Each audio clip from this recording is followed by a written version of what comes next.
So today, um, we might end up doing the first half of a two-part shiur, and the second half will be on next week on Tanit Esther when all of you are starving, except for me. Um, I, it didn't take long for me to adjust to go from Tanit Esther into just a regular dinner.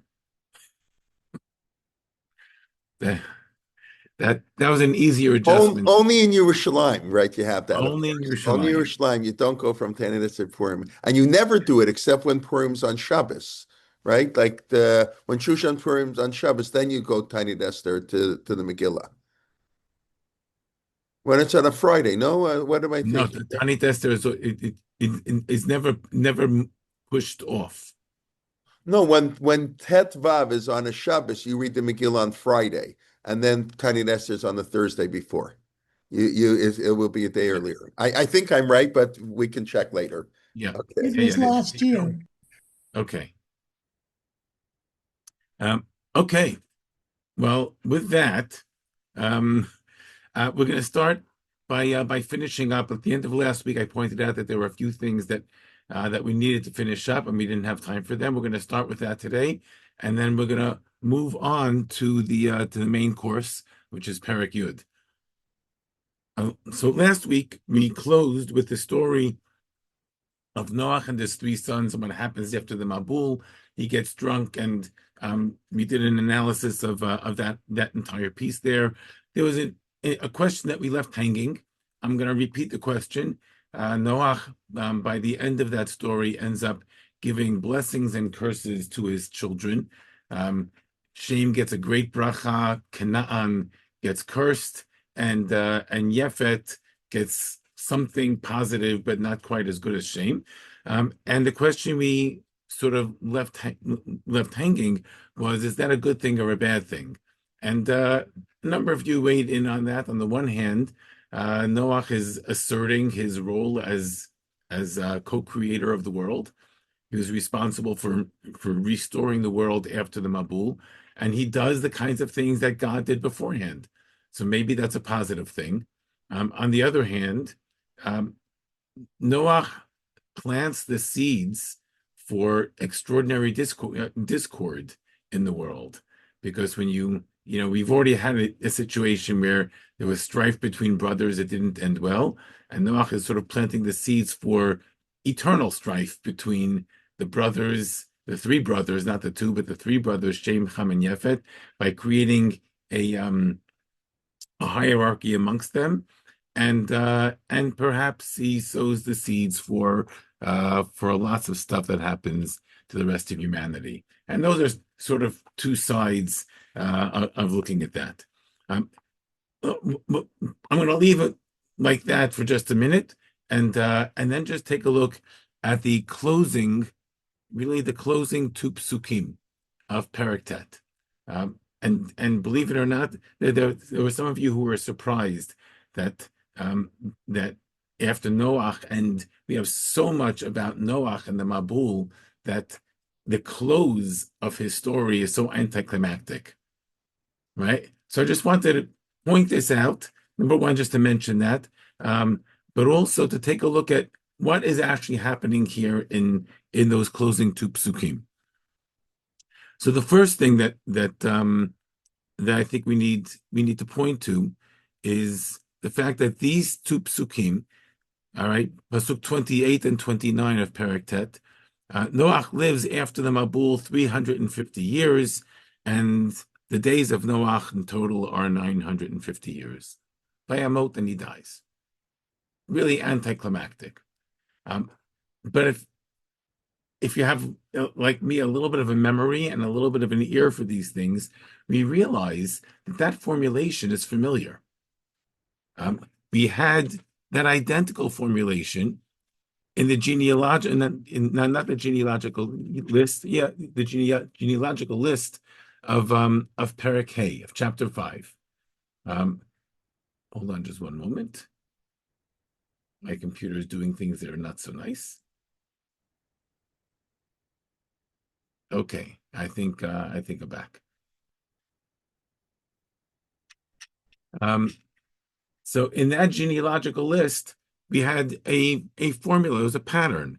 And the end of that pattern, or that pattern was so and so lived so many and so many years, gave birth to, or he sired somebody else.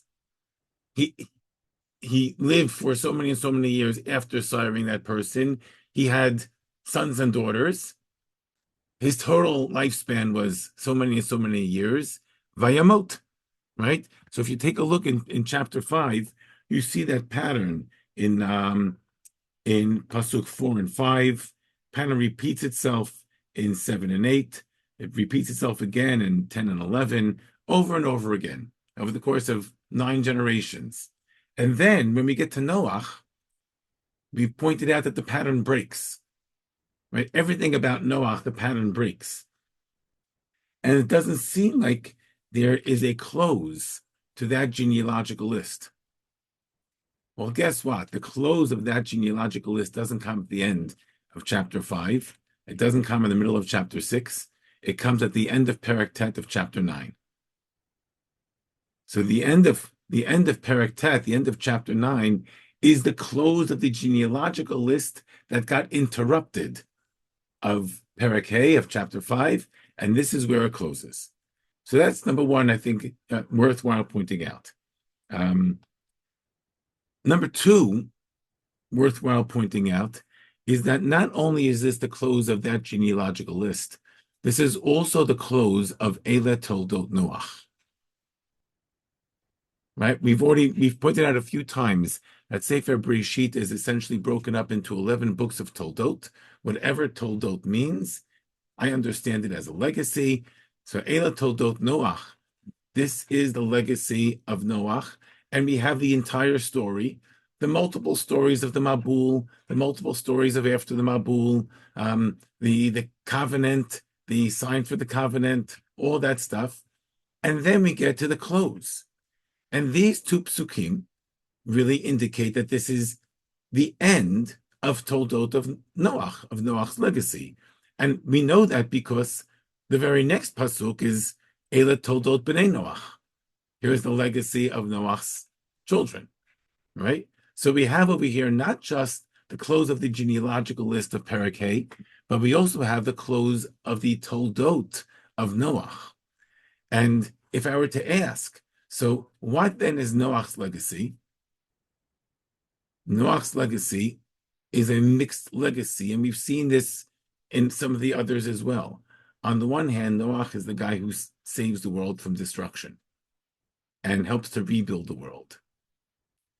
And maybe even acts godlike in his recreating of the world. And at the same time, Noach is the person who, in the process of rebuilding the world, creates the foundations for the incredible debates and divisions that are going to take place amongst his sons for all eternity. Okay, so this is the end of Toldot Noach. So we have Noach's legacy, and by this point, just want to point out, we've already seen the Toldot Shamayim Va'aretz, right? That was the story of the garden, leading all the way through the expulsion from the garden, and what happens to Cain and to Hevel. That's the first Toldot. Then we have Toldot Adam. That was chapter 5. And now we have the third book of Toldot, and that is the Toldot of Noach. So in the course of the last number of weeks, we've already seen 3 books of Toldot, 3 out of the 11 in Sefer Breisheet, and we're about to start the 4th. This 4th will occupy us for approximately 2 weeks, and then we're going to go on to another one. And the next one is going to be the most surprising of all. But we'll get there when we get there, probably right after Purim. Okay, so chapter 10. So that was sort of wrapping up the pieces that were left over from last week. Chapter 10 opens us up with the Toldot of Bnei Noach. What was the legacy of Noach's sons? And like any good book of Toldot, it always starts with the repetition of things that we know already, right? We know that they're Shem, Cham, and Yafet. And since we didn't hear that they had any descendants, any children before the Mabul, we're told that they have children after the Mabul. Okay? That's the opening of this fourth book of Toldot. And I had a chance to look at some of your comments on the Google Doc.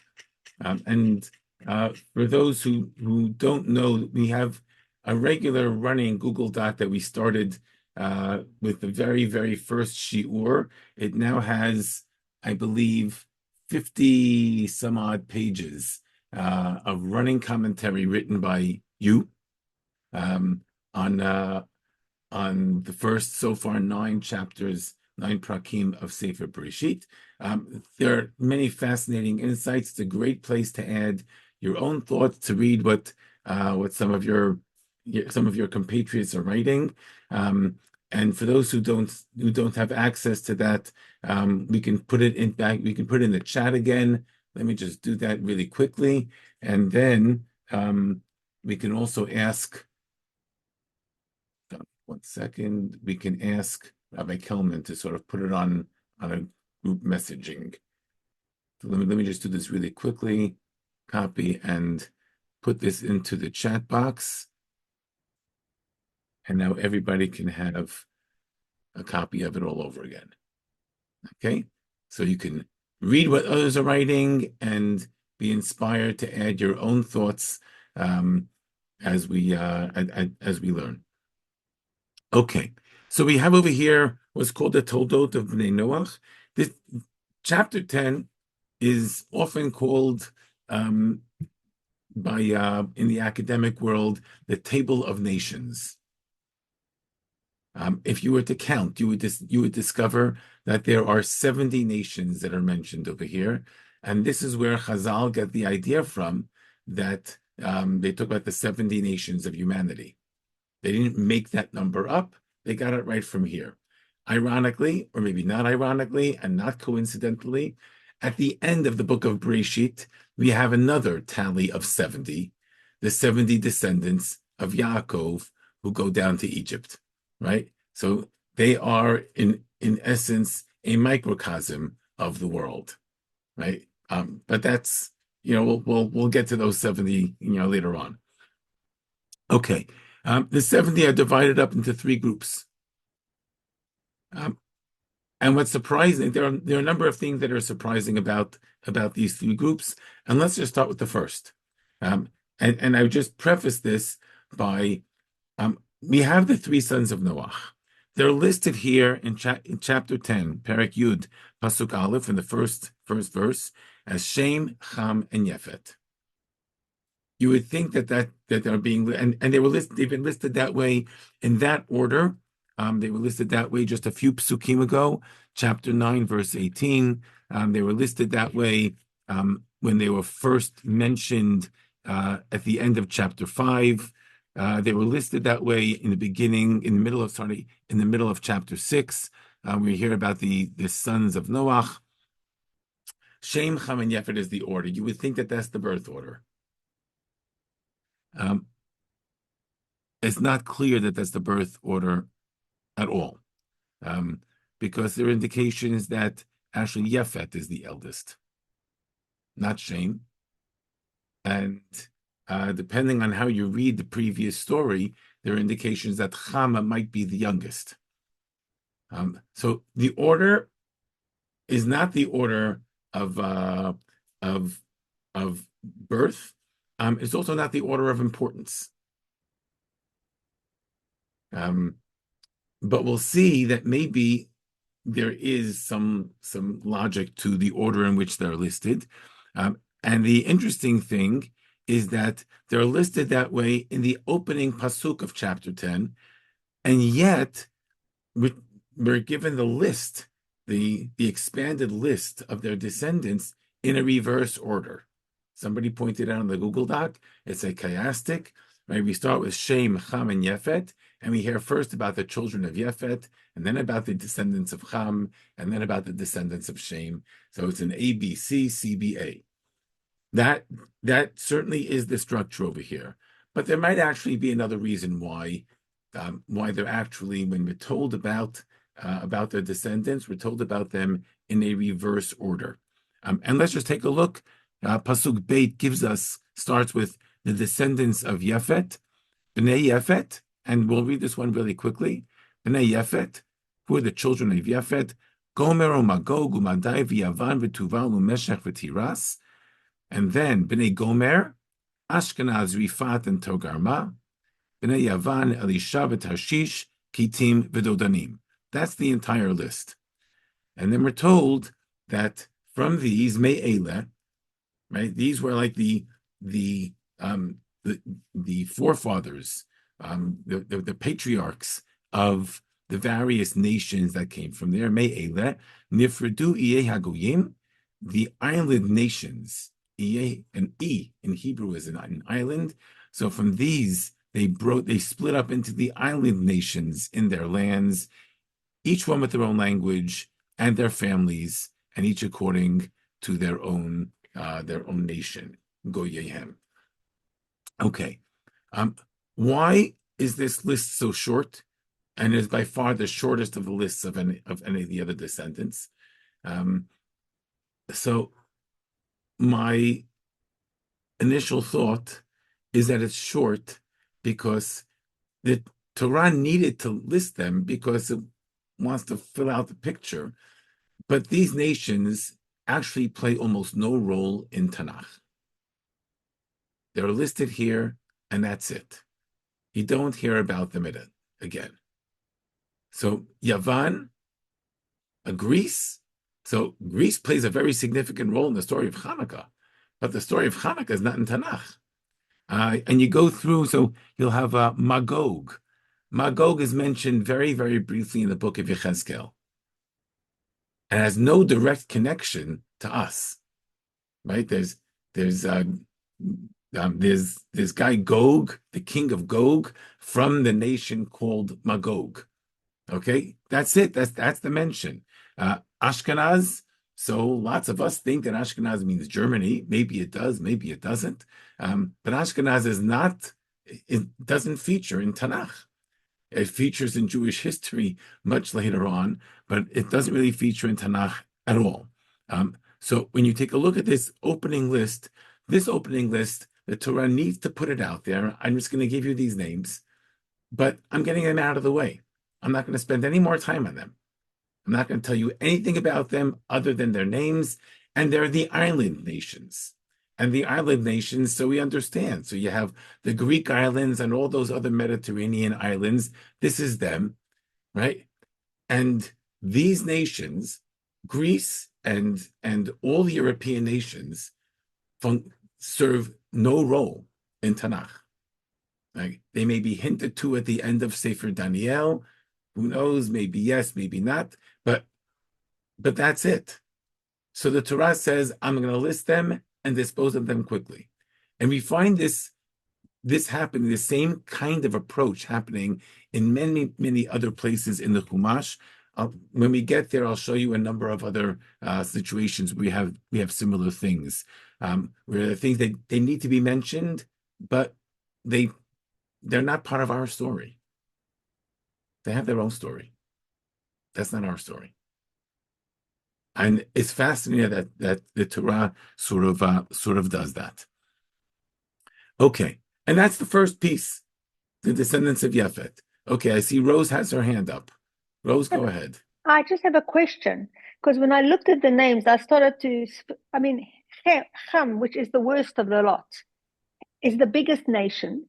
Like, is that relevant?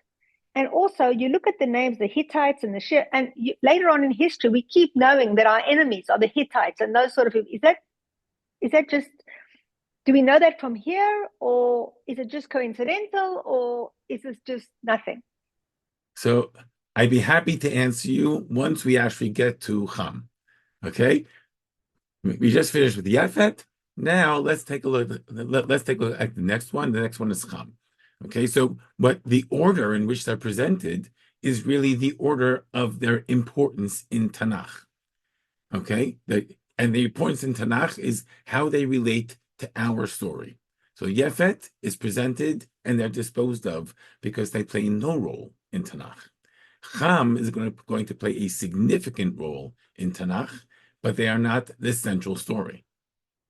Okay, and then we're going to get finally to Shem, and Shem is the central story. And that might be, by the way, why in general, the listing of Shem, Cham, and Yafet is not a listing based on chronological age, but a listing of Shem, the most important, Cham, the one who is second most important, because they play a supporting role in our story. And then Yefet, who's the least important because they play the least significant role in our biblical story. Okay. With that, let's move into exploring a little bit about Cham. And here there are a number of things that should surprise us. Okay, because if we're being given a genealogical list or a list of the table of nations, I would expect to find a table of nations. So when we find anything that doesn't fit the table of nations, it should attract our attention. Okay? Same thing we saw before. We saw this in Breisheet in the first chapter. You have a pattern. Anything that breaks the pattern, you have to notice the pattern, and anything that breaks the pattern is worth noting. We had the same thing with in chapter 5 with the genealogical list, and anything that broke, if there's a pattern, anything that broke the pattern is worthy of noting. We're going to do the same thing over here with Cham, and there are quite a number of things that break the patterns in terms of Cham. So let's take a look. That brings us to Pasuk 6, Pasuk Vav. Uvnei Cham, Kush, Umitzrayim, Ufut, Uchnaan. So right away, in those first four names, 3 out of those 4 names are actually quite significant. Cush comes up a number of times. Moshe has a wife who comes from Cush. Cush plays a role in the story of Shlomo HaMelech in the background.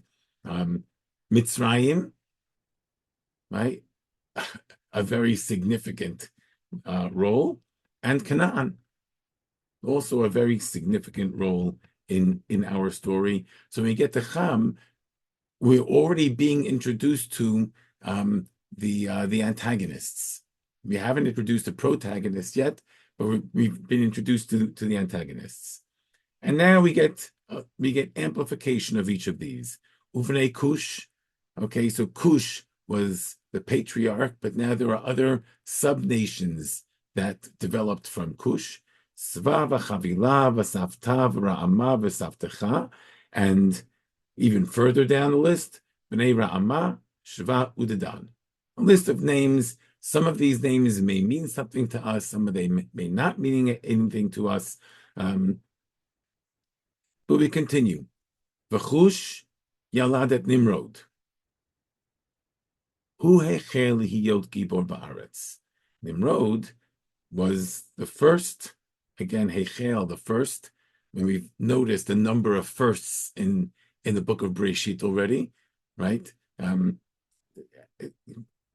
we shouldn't be surprised anymore to see that. But hu hechel hiyot gibor ba'aretz. He was the first one to be a mighty warrior, maybe, a gibor, on the land. And this already is a break. This is a diversion from our pattern. Our pattern is we expect to hear the names of nations. Nimrod is not a nation. Nimrod is an individual. He will found a nation, but the nation is not going to be called after him. Right? So this raises our first real question of why all of a sudden, in the middle of a table of nations, is the Torah telling me about Nimrod? And we'll come back to him. But right now, we're just going to make the observations. Okay, so Nimrod was the first one to be a Gibor Ba'aretz. Hu haya Gibor Tzayid lifnei Hashem. He was a mighty hunter, a mighty warrior hunter, perhaps, before God. And again, we don't know what that means, before God. Does that mean he stood before God? Does that mean he was in defiance of God? But whatever it is, the Torah finds it necessary to share this information about Nimrod. So much so, right? Meaning he was so well known as this warrior hunter before God that there was a phrase that people in the ancient world used to use. Al Kenye Amar, that's where the phrase comes from, Ki Nimrod Gibor Tzayid Lifnei Hashem. That person, they want to talk about somebody, they say he was like Nimrod, the Gibor Tzayid before Hashem. So we're told about this guy Nimrod, who's a larger-than-life figure. We don't know anything about him other than he was this mighty warrior before God. So much so that they coined a phrase after him. He was as smart as Confucius. He was as warrior-like as Nimrod. Okay, that's the equivalent. And now we're given some more information about this Nimrod fellow. We're in the middle of a table of nations over here. This is a very long diversion from that table of nations. V'atehi Reishit Mamlachto Bavel. The beginning of his kingdom was in a place called Bavel. We know about Bavel, or we don't know about Bavel yet. It was in this place called Bavel, and it extended to Erech, Akkad, and Kalnei. Some of these are places that we actually know where they are. All in the land of Shinar, Be'eretz Shinar. Min ha'aretz hahi yatsa Ashur. And from that land, Ashur came out. Ashur emerged. And Ashur built Vayiven et Ninvei vet Rechovot Ir vet Kalach vet Resen, which was in between Bein Ninvei uvein Kalach, Hi Ha'ir Hagdolah. So all of this, in the middle of our table of nations, we have this insertion about Nimrod and the nation that he founds in Bavel, Ashur, involving the land of Shinar and Erech, Akkad, and Kalnei. That's a very long diversion. We're going to have to come back, obviously, and try to examine what is the Torah, what might be the Torah trying to tell us. And now we go back to our table of nations. But as we do it, I want you to notice what's different. Umitzrayim Yalad, Mitzrayim was one of the four sons of Ham. Umitzrayim Yalad et Ludim, vet Anamim, vet Lahavim, vet Naftuchim, vet Patrusim, vet Kasluchim. And from there, Asher Yatzu Misham Plishtim, the Plishtim came from there, vet Kaftorim. Anybody notice what's different about that list that starts in Pasuk 13, Pasuk Yud Gimel, and continues through Pasuk 14? Something different about that list than they're pluralized beforehand. Is it that they're in plural? They're all in plural. Okay, so beforehand we had Cush, singular. Okay, Cush was the name of a person, which became the name of a nation. We had Shiva, which is the name of a person, which became the name of a nation. But now we're told there are peoples. The Ludim are a group of people. Anamim is a group of people. Lahavim is a group of people. Naftuchim are a group of, right? It's all in plural. And we're being told about peoples. So once again, our table of nations is introducing a lot of different kinds of diversity, different kinds of nations. And now we come to a section which is fascinating, and it's fascinating on a number of levels, but here's the one level on which I just want to point out before we do anything else, the one level in which it's clear that it's fascinating. I am looking in my Tanakh, and in my Tanakh, just as a background, we've pointed this out in the past, the Torah according to the Masoretic tradition, the Jewish tradition, the Torah is not broken into chapters. The chapters were introduced by the Archbishop of Canterbury, Stephen Langton, the end of the 13th into the 14th centuries. It's a Christian invention. The reason we use it is because the Christians also controlled the printing presses, certainly in the early years. And every Bible that was printed for hundreds of years used this as the notation system, and we weren't about to create a new notation system. So we have it, we use the chapter and the verse and whatever it is, and whether it's good or not is a subject for discussion. But there are Masoretic traditions about where to insert breaks in the text. So in some editions of the Chumash, they're printed, there are two different kinds. One of them is called the open break, right? Patuach or petucha, right? Because there's a break that starts in the middle of the line and continues until the end of the line. And the other is a break that begins, that's in the middle of the line and ends in the middle of the line, meaning that you have words beforehand in the line and words afterwards on that same line. I'm going to try to hold this up to the camera. I don't know that you'll necessarily be able to see it. No, the camera does not do a good job of this at all. You can't see anything except for fuzz. Okay. But the text itself has these breaks. In some chumashim, the breaks are marked by the letter pei for patuach, right? Parsha ptucha, it's open until the end of the line, and sometimes by a samach, right? For satum, it's closed, so that there are words at the beginning of the line, there are words at the end of the line, there's a space in the middle. Those are the two kinds of breaks. In my chumash, they're actually printed as a space, the way it's written in the Sefer Torah. There are some chumashim, just so you're aware, where they put in breaks, but not necessarily the Masoretic breaks. I believe if you were to take a look at the JPS chumash, the JPS chumash often inserts breaks that are not part of the Masoretic tradition, and they sometimes, I think they sometimes don't include the breaks that are part of the Masoretic tradition. Just to be aware, if we say something and you're using the JPS, there's not necessarily correlation there. We have this table of nations. The table of nations is broken up. There are two breaks in the middle of this table. One break comes at the end of Pasuk 14. And the other break, and it's a satum break, meaning it's a closed break. There are words at the beginning of the line, words at the end of the line, the space in the middle. And there's a second break that comes at the end of Pasuk 20, at the end of Pasuk Chaf. Also, it's a closed break. There are words on either side of it, and there's a break in the middle of the line. What those breaks do is they actually divide the chapter up into three sections. There's a section that comes before, there's a section of the middle, and then a section at the end.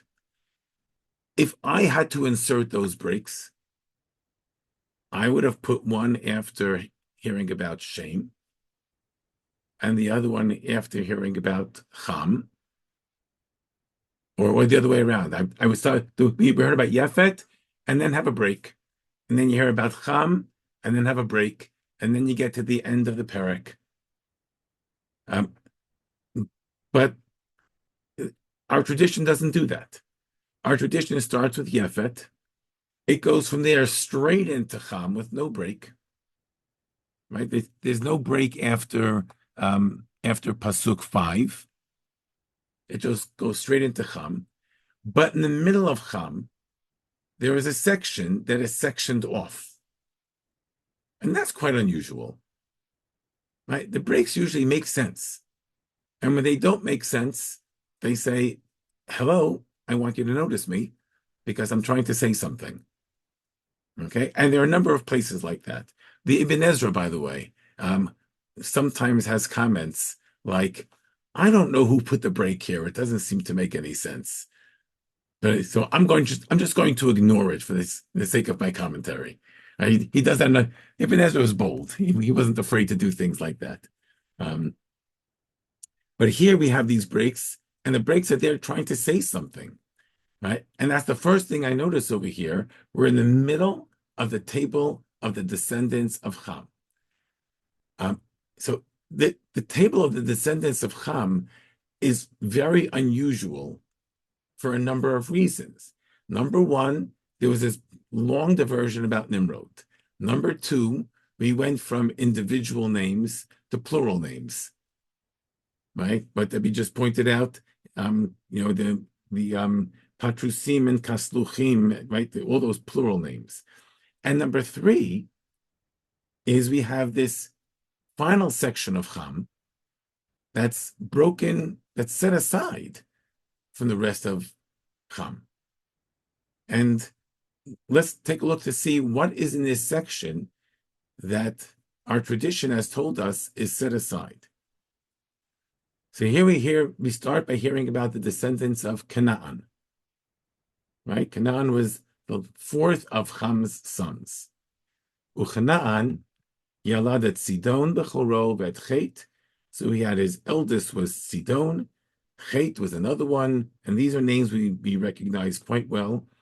V'et haYevusi v'et haEmori v'et haGirgashi v'et haChivi v'et haArki v'et haSini v'et haArvadi v'et haTzmari v'et haChamati v'achar nafotzu mishpachot haKanaani. And for those who are paying attention, you'll notice that again, the kind of names that we have, right? It's not singular, it's not plural, it's something else. It's the Jebusites and the Amorites and the Girgashite, right? It's sort of like there's a type over here, right? It's not the name of a nation. It's not the name that they gave to the peoples, but there's something else. So we have three different kinds of nations emerging from Ham, which is fascinating. Okay, and then we're given some other information over here that is really unusual.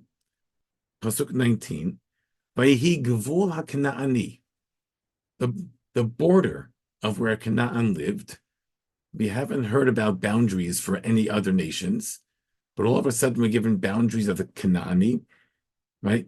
Is starting with Sidon, going all the way down to Aza, right? Pasuk 19, Vayigvula Kanaani mitzidon bo'acha grara ad Aza. So you go from Sidon is on the coast. Today Sidon is in Lebanon, on the coast, and you go down the coast all the way down to Gerar and Aza, and then bo'acha Sodoma va'amora va'adma utzvoyim ad Lasha. So then you go from there, from the coast, you go inland to the southern area of the dead, what today we call the Dead Sea. Elahain b'nei Cham, and now we get the closing pasuk for Cham and his families, l'mishpachotam, their families, l'shonotam, their languages, ba'artzotam, in their lands, b'goyehem, and in their nations. Okay, before we move on to Shem, we have too much to talk about over here with Cham. Okay, so let's try to figure out something with Cham over here, and then we'll move on finally to Shem. Okay, I'm going to open this up now. I'm sure that some of you have interesting things over here to say about the descendants of Cham. Ruth has her hand up first. Ruth, the floor is yours. So Canaan is us. We are most interested in Canaan, the people that we have to displace. We are also interested in how big it is. What are the borders of Canaan? It's interesting that in the beginning of the story of humankind, all of these hints about it, the story really is not about all of humankind. As you said, you dispose of humankind pretty quickly because all of the other children of Yefet are interesting and important in world history, but not necessarily in our history. But you get to Canaan, then he has to have his own paragraph and it's in the center of the whole chapter. It sticks out like a thumb. Yeah. Very much so. Thank you. And one more Okay. thing. One It's more the- thing. Go ahead. Yeah, one more thing. Just the first time we have the mention of a Bechor. All the other listings of children are a da da da da da, but this one is an identifying of a Bechor. It doesn't really ring any other bells, but it's just odd and it's there. So Great. Great. Okay, Chaim, I see you have your hand up as well. Chaim, you're muted, so we don't hear you. Continuation what Ruth just said, is strange that Sidon is the Bechor, but he is not mentioned in one of the 7 nations that later on we're going to be discussing a lot of it. And he is the first one to be born. Interesting. Thank you. Okay. Okay. So here I'm wait. going. Okay, So- Rose, go ahead, and then I'm going to piggyback on okay. some of your comments. I just want to say that well, as Ruth said, it's so relevant. And maybe that's why there's such extensive discussion about them, the borders. I mean, wait a minute, aren't we talking about it now? The borders are so critically important. Where we are, where we were, where we had to go by. I mean, so I know it doesn't fit in with the rest, but it's so critical to our national identity and our reality. And it's like unbelievable that it's so long back then they made a point about telling us about the borders. Okay. So Good. So I'm going to piggyback. I'm going to start by piggybacking on some of your comments, and let's start with the last one. Okay, the borders of Canaan, and what Ruth pointed out in terms of Canaan. So it's very clear that the Torah here is foreshadowing the story that's going to come up later on in Sefer Breisheet, and is going to follow us basically through the rest of Tanakh, right? Canaan is the nation, or the Canaanites are the nations that we are going to have to displace ultimately in order to get to where we need to get to. The story is a lot more complicated than that, and there's a lot that happens between then. But at this point, it's clear what the Torah is trying to do is it's sort of laying the foundations for things that are going to happen later on. And that's why you need to know where the borders of Canaan are. Because if you're going to be displacing them, those are going to be your borders eventually. So we're not so interested in Canaan's borders. We're interested in Canaan's borders that are going to become our borders. And Sidon, by the way, as much as we don't recognize Sidon so much from the Chumash, later on in Tanakh, Sidon becomes really, really significant because Sidon was one of the mighty empires in this part of this part of the world that had profound impact on Am Yisrael during the time of the first Beit HaMikdash. If the name Jezebel means anything to you, she came from Sidon. Her father was the high priest of the Baal in Sidon. Okay. That was the source of Baal worship, and it was imported from Sidon. So it plays a very, very significant role. But certainly, and that was the northernmost border of the land of Canaan. So that Canaan piece certainly is significant in foreshadowing for us for our history. And that's why I think set aside the way Ruth said it. It's right at the center of the chapter. It draws our attention visually. It draws our attention linguistically. It draws our attention in every way possible to say, I want you to notice this. The other thing I wanted to point out about all of this, these are the nations that, to a large extent, we are going to be interacting with to a very, very large extent, including the Plishtim and including the 7 nations of Canaan, including Bavel and Ashur, which play a very significant role towards the later end of Tanakh. But that whole business about Nimrod, right? So I just wanted to take 1 minute to talk about Nimrod. We're going to have to come back to Nimrod at some point, but that will probably not be today. That's going to be in the second half of the shiur, which we do next week. I just wanted to point out one thing about Nimrod. And Nimrod brings me right back to where we started today with Noah. Okay? And that is, if we recall back to the very beginning of Breisheet, so God gave a bracha to the first man and the first woman, Pru uravu umil'u et haaretz, right? Be fruitful and multiply and fill the earth. And that's what this parak is, filling the earth.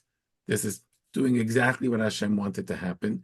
And then it continues, uridu, and I want you to dominate all the animals, the fish in the sea, the birds in the sky, and the animals on the land. People are meant to dominate the animals. We spoke about that again in the story, in the context of the story of the Mabul. Prior to the story of the Mabul, apparently something happened that that interrupted that human domination over animals. The lines between no, it's not just be a steward; it's to dominate. Uridu, liridot is to dominate, is to be in charge of, but it's also to rule over. So something happened that disrupted that, and it needed to be restored. And Noah, coming out of the Teva, brings korbanot as his way of demonstrating that he understands that humans and animals are different. And in the instructions that Hashem gives to Noah afterwards, he reinforces the fundamental qualitative difference between humans and animals. Humans are created b'tselem Elokim, in God's image. Animals are not created in God's image, and that's why humans are allowed to take the lives of animals and not vice versa. So that distinction is made very clearly. Humans are to dominate the animals. Nowhere does it say that humans are to dominate humans. And that's Nimrod.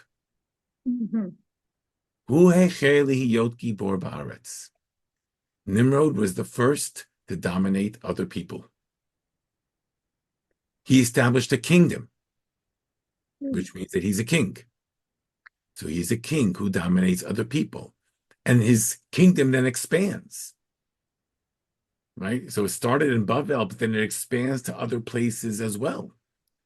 So Nimrod is this great warrior figure, but not just a warrior figure. Doesn't just hunt, right? But he's somebody who is, to an extent, supplanting God's role. God is the one who's supposed to be in charge of people. People are not supposed to be in charge of people. And this brings me all the way back to Noah. Because Noah is the one who planted the seeds for Nimrod. Noah established a hierarchy amongst his sons. Hierarchy by itself may or may not be a good thing or a bad thing. But one of the things that happened as a result of that, and you could argue that it's actually a reaction, because Ham was on the bottom of the totem pole, and Nimrod is a descendant of Ham, and he decides that he is going to dominate others. Okay, so here we have a reversal of what Noah did, right? Somebody who's rebelling against what Noah did, and now we have not only rebellion against Noah, but a rebellion against the order that God wanted to establish for the world. Okay, people dominate the animals, people don't dominate people, but already we have Nimrod. He's an individual, he's not a nation, and he's the king, and he's the king over an expanding empire. Okay, so I wanted to point that out. There's more to say about Nimrod, but we're going to have to wait on that. I see there are hands up, and I'm also looking at the clock. I want to be able to at least conclude the Table of Nations before we take a number of other comments. So Rona, I see your hand up, and Naomi, I see your hand up, and Chaim, I see your hand up. Hopefully we'll be able to get to you before we close today. We get now to the final piece of this list. Okay? And the final piece of this list, we've gone from the least important in Tanakh to the next stage of importance in Tanakh.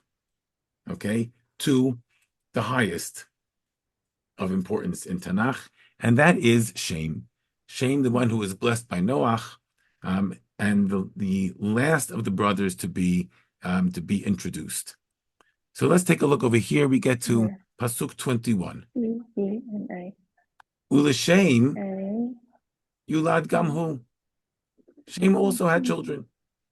It's like, don't think that I forgot about him. No, also. Right? There's an also here about Shem. Also. Don't think that Right. don't think that I forgot about Shem. Okay? L'Shem Yulad Gamhu. Him too. Okay? And now, before we go any further, we're told something very strange. Shem was the father. He was Avi Kol B'nai Aver. He was the father of all of the descendants of Aver. And Achi Yefet Hagadol. And he was the brother of Yefet Hagadol, maybe the eldest, maybe the biggest, maybe whatever that happens to me, right? But we see that there are indications over here that Yefet has a particular status, even though he's not so important for us. Now, when it says Shem is the father of all the descendants of Aver, it is a bit unusual because Aver is not Shem's son. Aver it turns out, is going to be Shem's great-grandson. So the introduction to Shem tells me that he is the ancestor of all of his great-grandsister's children. And it lists just one grandson there, is asking, hello, what are you trying to tell me over here? But that's the way Shem is introduced. Shem, you want to know the significance of Shem? He's the father of all of Aver's descendants. Who's Aver? You'll find out, don't worry. We'll get to Aver soon, okay? And now we're told, B'nai Shem, I mean, this is what we expected to hear right from the start, who Shem's children were. So we're told their names, Elam and Ashur, Arpachshad, Lud, and Aram. So Elam we know from Tanakh, and Ashur we know from Tanakh, and Aram we know from Tanakh. Uvnei Aram, Utz v'chul v'geter v'amash, Arpachshad yalad et Shelach, Shelach yalad et Aver.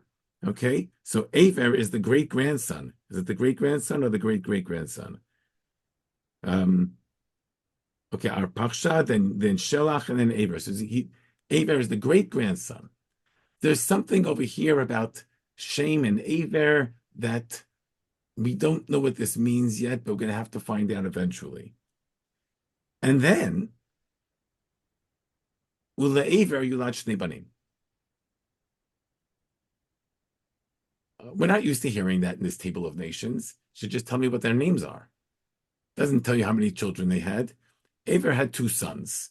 So Aver was introduced to us beforehand as being someone special in Shem's lineage. Now, Aver himself becomes someone special, and one of them is named Peleg, and he's the only one in this entire list of 70 for whom we have an explanation for his name. Ki biyamav niflega haaretz. In his days, the world split up. V'shem achiv Yoktan. Okay? So when it comes to Shem, we also have some unusual things, not very many, 2 unusual things, but they're very, very unusual. And then we have basically the close. Okay? Again, we have the same way we had a closing pasuk for Yefet and a closing pasuk for Cham. We have a closing pasuk for Shem. That's pasuk 31.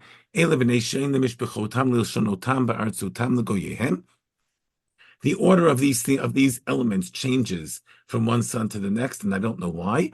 And then we have the closing pasuk, the summary pasuk. These are the descendants of Noach's sons.